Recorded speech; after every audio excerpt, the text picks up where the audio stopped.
तुकाराम मुंढे यांची राज्याच्या अन्न आणि औषध प्रशासन विभागाच्या आयुक्तपदी बदली झाल्यानंतर त्यांनी कारवाईचा धडाका लावला आहे। अन्न आणि औषध प्रशासन विभागाकडून अनेक ठिकाणी छापे टाकण्यात आले आहेत। लाखो रुपयांचा भेसळयुक्त माल जप्त करण्यात आला आहे। तुकाराम मुंढे यांनी उगारलेल्या कारवाईच्या बडग्यामुळे भेसळयुक्त अन्न पदार्थ विकणाऱ्या विक्रेत्यांचे धाबे आता दणाणले आहेत। आतापर्यंत अशा पद्धतीने अन्न पदार्थांची विक्री करणाऱ्या अनेकांवर कारवाई करण्यात आली आहे।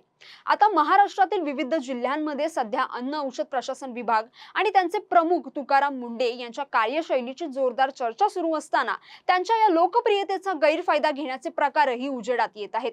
भिवंडीत अशा टोळीला पोलिसांनी जेरबंद केलंय। फक्त एक चूक महागात पडली आणि त्या टोळीचा पर्दाफाश झालाय। भिवंडीत नेमकं काय घडलंय जाणून घेऊया सविस्तर। नमस्कार, मी जान्हवी आणि आपण पाहत आहात टाइम महाराष्ट्र। सध्या अन्न व औषध विभागाचे आयुक्त तुकाराम मुंढे यांचा धसका अनेकांनी घेतला आहे। त्यांनी एफडीए मार्फत अनेक ठिकाणी धाडी टाकली आहे। त्यामुळे भेसळ करणारे, बनावट अन्न बनवणारे, खाद्यपदार्थांच्या ठिकाणी अस्वच्छता वाढवणाऱ्यांचे धाबे आता दणाणले आहेत। ही सकारात्मक बाब असताना याचाच गैरफायदाही काही जण घेत आहेत। भिवंडीमध्ये अन्न व औषध प्रशासनाच्या अधिकाऱ्यांच्या नावाचा गैरवापर करून व्यापाऱ्यांना धमकावून पैसे उकळणाऱ्या टोळीचा धक्कादायक प्रकार उघडकीस आलाय। एका महिलेने आपण एफडीए चे अधिकारी असल्याचं भासवलं। तिच्या सोबत तिची टोळी ही कार्यरत होती, पण तिचे हे सोंग एका चुकीमुळे सर्वांसमोर उघड झालं। भिवंडीतल्या सतर्क नागरिकांनी तिचा हा डाव उधळून लावला आहे। भिवंडीत तोतिया महिलांची टोळी सक्रिय झाली होती। मागील 15 दिवसांपासून भिवंडीतील शांतीनगर परिसरात हॉटेल्स आणि किरकोळ विक्रेत्यांना ही टोळी लक्ष्य करत होती। ही टोळी स्वतःला एफडीए अधिकारी असल्याचं भासवत शिळे, अस्वच्छ अन्न विक्री तसेच मुदतबाह्य माल विक्रीचे आरोप करत व्यापाऱ्यांना धमकावत होती आणि त्यांच्याकडून पैशांची मागणी करत होती।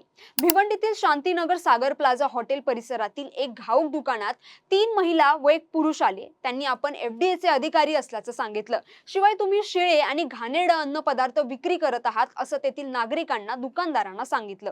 ते एवढ्यावरच थांबले नाहीत। या टोळीने सांगितलं की मुदतबाह्य साहित्याची तुम्ही विक्री करत आहात। हॉटेल चालकाला या गोष्टी सांगून त्यांनी धमकावलं। त्यानंतर त्यांच्याकडून पैशांची मागणी केली। तो 5,000 देण्यास तयार झाला होता, पण तिथे सतर्क नागरिक होते। त्यांनी त्यांचा हा डाव उधळून लावला। ही माहिती पोलिसांना दिली। हे पाहताच तिच्या सोबतचे साथीदार तिथून पळून गेले। ही महिला मात्र तिथे अडकली। ती तिथल्या लोकांना धमकावत होती। तुम्हाला पोलिसांकडे नेते, तुमच्यावर केस टाकते, तुम्हाला आत टाकते अशी ती धमकी देत होती। त्याचा व्हिडिओ सध्या सोशल मीडियावर प्रचंड व्हायरल होत आहे। या संदर्भात माहिती मिळाल्यानंतर पोलिसांनी तातडीने कारवाई करत सागर प्लाझा हॉटेल परिसरात धाव घेतली। पोलीस येण्यापूर्वीच 2 महिला आणि 1 पुरुष घटनास्थळावरून पसार झाले होते।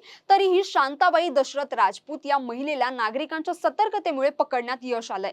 पोलिसांनी तिला ताब्यात घेऊन चौकशी केली असता शमशाद खान आणि जावेद मोहम्मद चौधरी यांनी दिलेल्या तक्रारीवरून तिच्यासह अन्य 3 साथीदारांविरोधात खंडणी उकळणे आणि तोतिया अधिकारी बनवून धमकावणं या कलमान्वये गुन्हा दाखल करण्यात आला आहे। 3 महिला आणि 1 पुरुष सागर प्लाझा हॉटेलच्या जवळ दुकानदार लोकांना आम्ही एफडीए चे अधिकारी आहोत असे सांगून पैशाची मागणी करून धमकावत असल्याबाबत आम्हाला पोलीस स्टेशनला माहिती मिळाल्यानंतर पोलीस स्टाफ त्या ठिकाणी गेल्यानंतर पोलीस स्टाफ जाण्यापूर्वी त्यातील 3 जण त्या ठिकाणाहून निघून गेले होते। 1 महिला त्या ठिकाणी जागेवरच मिळून आली।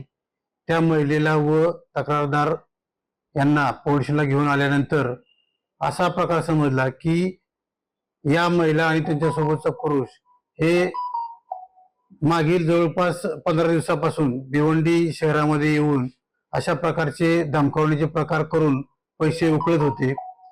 काल प्राप्त झालेल्या तक्रारीवरून या 3 महिला आणि पुरुषाविरुद्ध खंडणी आणि तोतेगिरीचा गुन्हा दाखल करण्यात आलेला आहे। दरम्यान व्यापाऱ्यांनी कोणतीही अधिकृत तपासणी असल्यास संबंधित अधिकाऱ्यांची ओळख पटवूनच सहकार्य करावं असं आवाहन आता पोलिसांकडून करण्यात आलं आहे।